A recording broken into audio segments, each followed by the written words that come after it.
I mean, it's appalling. It's an absolute tragedy, and it's a stain on the conscience of the Russian state.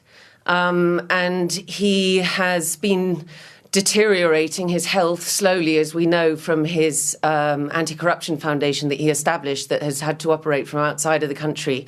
He's been held in solitary confinement for much of the time since he was imprisoned after his return to Russia in January 2020.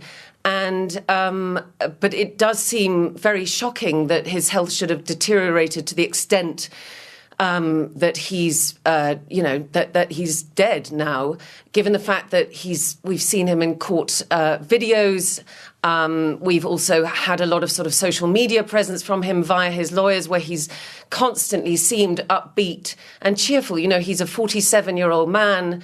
Yes, he's been put through a lot through the prison systems, but we haven't had an indication that he would die this suddenly.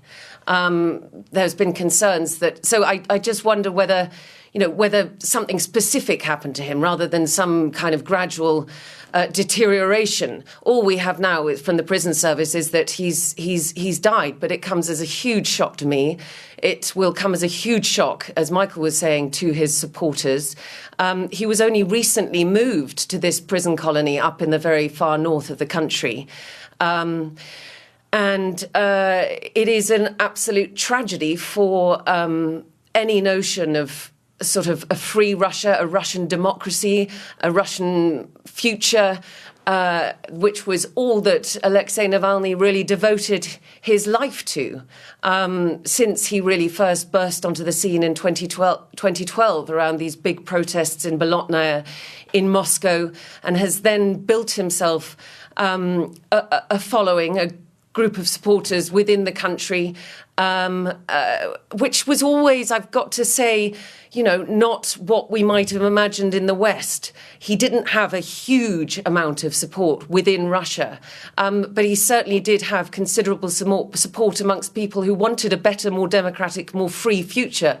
And that's why he was able to rally crowds in their tens of thousands in cities across the country, all the way through the last decade, really. And he has been a moral voice for Russia from his prison cell against the war and against the lack of freedoms that he felt for his fellow countrymen. And that's why he returned to Russia after he was poisoned in the summer of 2020. Yeah, he returned in 2021. That's why he came back, because he felt, I cannot be a leader for the Russian people if I'm not actually there for them, if I'm abroad. And I think a lot of people hope that one day he would leave prison and he might be a leader for the Russian people. But the fact that he is now dead only a few weeks before Russia holds an election, and if this was a different country, he would have been entitled to run. He did run for Moscow mayor a few years ago, and then because he got such support, he was then banned from ever running as any kind of political candidate.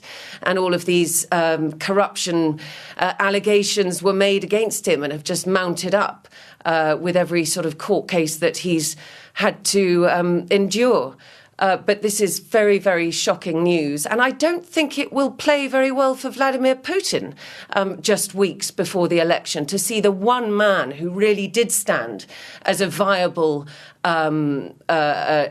opposition politician, even if he was jailed, to see that man dead. I think even if Navalny didn't have a huge amount of support amongst the Russian public, a lot of people will sit up and take note of that and go, I mean, we probably knew this is what happens in Russia, but is this really what our leadership has just done?